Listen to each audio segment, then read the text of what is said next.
as our country is preparing for national elections in just over 2 weeks' time, I have 3 observations to address to our Nigerian government and to our INEC, the Independent National Electoral Commission.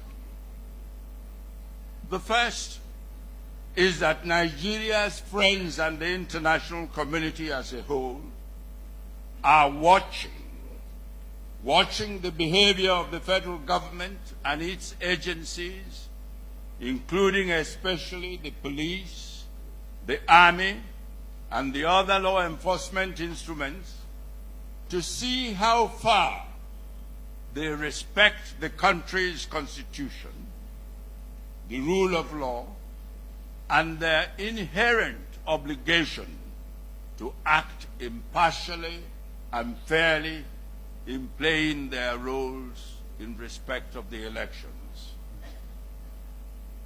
From my long experience with international politics, I must warn that no country can be an island unto itself, especially in our increasingly globalizing world. Therefore, our Nigerian government, like all other governments over the world, while of course guarding its sovereignty, should pay heed to the views of the international community. Otherwise, the country will return to the pariah status which it happily exited in 1999 when it once more embraced democracy. My second observation is directed to INEC. INEC had earned deserved compliments for its commendable handling of the last gubernatorial elections in Anambra and Ondo states. But it must be admitted that it attracted criticisms for its conduct of the subsequent similar elections in Ekiti and Osun states. I urge INEC to remain aware of the fact that the credibility of the results of our forthcoming national elections will depend on the level of impartiality and transparency it demonstrates in ensuring that all aspects of the elections are free and fair, thereby making the results to truly represent the will of the Nigerian citizens. Indeed, the image and standing of our country within the international community will be significantly affected by how INEC and the federal government as a whole are seen to behave in all matters relating to the elections. My third observation is on the current deplorable debasement of the sanctity of human life in our country.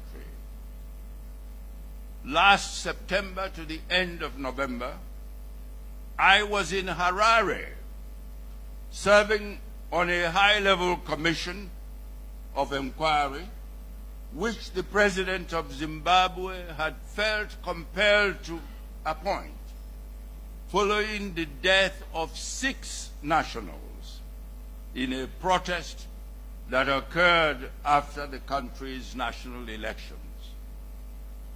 The death of 6 persons was considered a national tragedy, and that aroused deep concern throughout the country.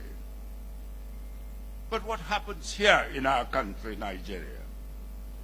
We hear and read virtually every day in the media of the killings of people in their 10s, their 20s, and sometimes even more than 20s. And the government and people seem not to be reacting commensurably to the situation. Ladies and gentlemen, I would like to conclude with a comment on the general issue of governance. Judged by all the relevant indices, Nigeria today is clearly underperforming and lacking national cohesion as never before.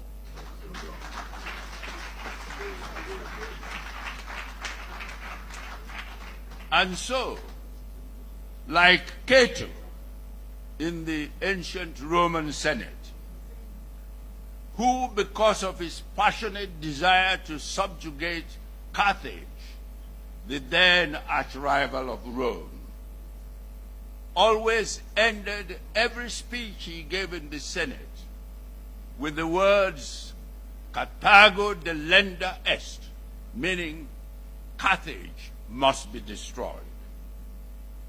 I would like Cato, to end these my remarks by once again repeating the view that I have expressed on many occasions, namely, that if our country is to succeed on the road to political stability and realization of its rich development potential, it must, by restructuring its present governance architecture, it must return to the true federalism that it practiced in the years before, that this country practiced in the years before the military intervened in our national politics. Thank you, ladies and gentlemen.